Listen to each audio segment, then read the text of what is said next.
तो अब soil mechanics देख रहे हैं, ठीक है।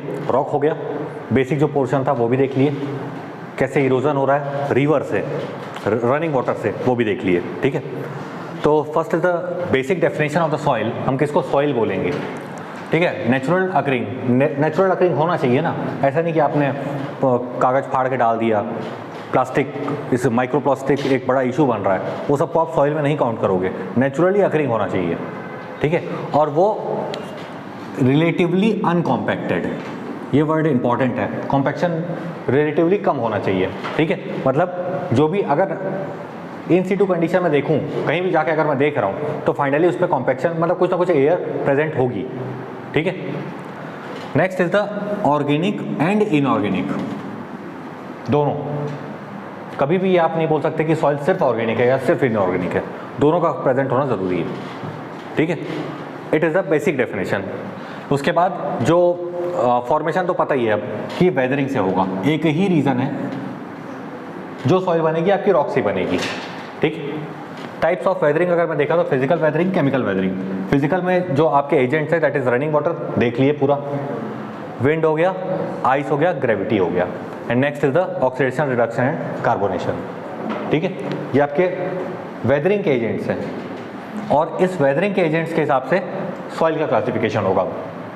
और ये आपका सॉइल साइकिल है, वेदरिंग होगा, ट्रांसपोर्ट हो जाएगी, ट्रांसपोर्ट होने के बाद वो कहीं पे भी जाके डिपॉजिट हो गई, डिपॉजिट होने के बाद अपहीवल, कुछ ना कुछ चेंजेस आएंगे उसमें, एंड देन अगेन वेदरिंग, ठीक है।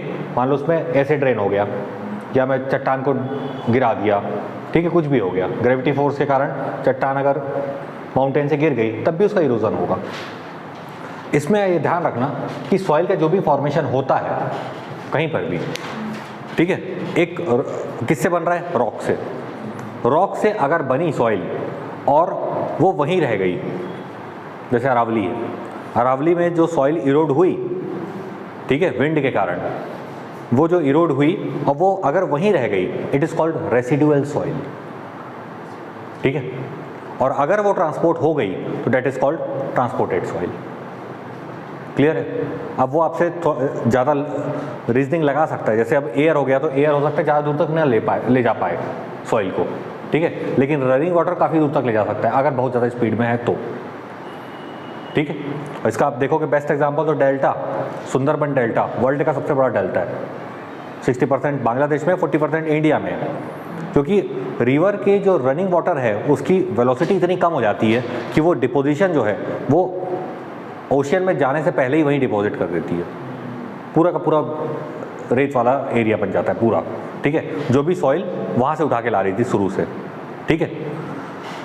तो अब देखते हैं टाइप्स ऑफ सॉइल में। फर्स्ट इज एलुवियल, जो भी पढ़े अभी, गंगा का केस जो देखे वो एलुवियल था रनिंग वाटर से। नेक्स्ट इज लेकोस्ट्राइन सॉइल, ठीक है, नाम से याद रखना, लेकोस्ट्राइन हो गया लेक, मैच द कॉलम में दिया था एसएससी ने। नेक्स्ट इज मरीन सॉइल, सी में डिपोजिशन से जो सॉइल बनेगी। एवलॉइन सॉइल दैट इज एयर, यहाँ तक अभी तक निकाल सकते हो, ठीक है, ये भी क्वेश्चन देखे होगा, आईएएस में पूछा है। Next is loses, it is wind blown silt, यही एग्जांपल ऑप्शन में दिया था करेक्ट, वो इस कारण में यही रख दिया सीधा, ठीक है। टेलुस is the gravity, glacial simple है, निकाल लोगे, ग्लेशियर है तो आइस पर, आइस से वो है, मतलब ये एजेंट है उसके, वेदरिंग ऑफ रॉक के एजेंट्स है ये सब। मार्ल है, मार्ल से मरीन ओरिजिन, नाम याद रख सकते हो, ठीक है। बेंटोनाइट, ये वॉल्केनिक ऐश है, याद रखना, बेंटोनाइट बहुत इंपॉर्टेंट है। नेक्स्ट इज मक, ये ऑर्गेनिक और इनऑर्गेनिक दोनों होता है, ठीक है। नेक्स्ट इज पीट, हाईली ऑर्गेनिक। अब क्वेश्चन क्या बनाएगा पता है वो, कि जैसे प्रैक्टिकल अगर उसको क्वेश्चन बनाना है तो वो क्या देगा कि in an area there is huge peat soil, which type of foundation you will provide. तो आपको नेचर पता होना चाहिए कि वो हाईली ऑर्गेनिक है, और ऑर्गेनिक है तो डिकम्पोजिशन होगा, उसमें वेजिटेबल्स प्रेजेंट है, फाइनली वो ह्यूमस बनेगा, डिकम्पोज हो जाएगा, और डिकम्पोज जैसे ही होगा वो स्पेस कम कर देगा। सॉइल के बीच में ऑर्गेनिक मैटर है, डिकम्पोज हुआ तो दब जाएगा, तो ये सेटलमेंट प्रोवाइड कर देता है। इस कारण आपको देखना पड़ेगा, पीट अगर सॉइल है तो आपको फाउंडेशन कैसा देना है, ये सब चीज़ें मैटर करती है। Next is loam, mix of sand, silt and clay, gravel बस नहीं है। नेक्स्ट इज लेटराइट सॉइल, ये है आपका लीचिंग एक्शन। लीचिंग समझ रहे हो क्या होता है? जैसे हैवी रेनफॉल वाला एरिया है, अगर वो पूछ भी लिया लेटराइट सॉइल आपको कहाँ मिलती है, जैसे वेस्टर्न घाट हो गया आपका, ठीक है, वेस्टर्न घाट हो गया, तो वहाँ पे क्या होगा, एक रॉक है बड़ी सी, उसमें लगातार रनिंग वाटर गिर रहा है, मतलब रेनफॉल हो रही है लगातार, ठीक है। तो जैसे ये मेरी एक रॉक है, ये तो हो गया,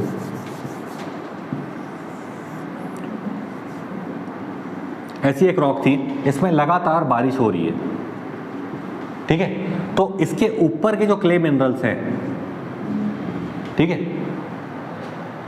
कार्बोनेट हो गया, सिलिकेट हो गया, जो भी है, वो सब वॉश आउट हो जाते हैं धीरे धीरे, और Fe, आयरन और मैग्नीज के जो मिनरल्स हैं वो अंदर में प्रेजेंट होते हैं। तो ये जो सॉइल है, लेटराइट सॉइल है, it is highly rich in ferrous compounds, iron के कंपाउंड्स उसमें बहुत ज़्यादा प्रेजेंट होते हैं। इस कारण मैं इसको डायरेक्ट नाम लिखवाया हूँ लीचिंग एक्शन। लीचिंग क्या होता है ये मैं आपको बता रहा हूँ इसमें, ठीक है। तो इससे आप ये भी निकाल सकते हो कि लेटराइट सॉइल आपको कहाँ पाई जाएगी, जहाँ पे रेनफॉल बहुत ज़्यादा हैवी है, ठीक। Next is black cotton soil, ये आपको कहीं ना कहीं देखते को मिलेगा ही, पढ़ेंगे, इसका पूरा स्टडी है, ठीक है। तो इसमें ये जो क्ले मिनरल है बहुत ज़्यादा प्रेजेंट होगा, highly swelling and shrinkage property. कहाँ मिलता है बता सकते हो इंडिया में?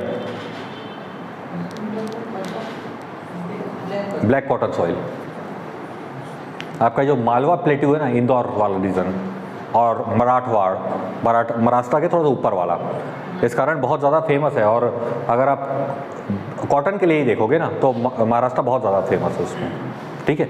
लेकिन हाईली श्रिंकेज एंड स्वेलिंग है, इस कारण कभी भी घर बनाओगे तो कब धस जाएगा वो पता नहीं, तो एक्स्ट्रा प्रिकॉशंस लिए जाते हैं इसमें। हाँ, यहाँ है परसेंटेज, मतलब एक पूरा एक रीजन ही कवर करके रखा है उसने। अब थोड़ा थोड़ा सब जगह सब कुछ ना कुछ मिलता ही है।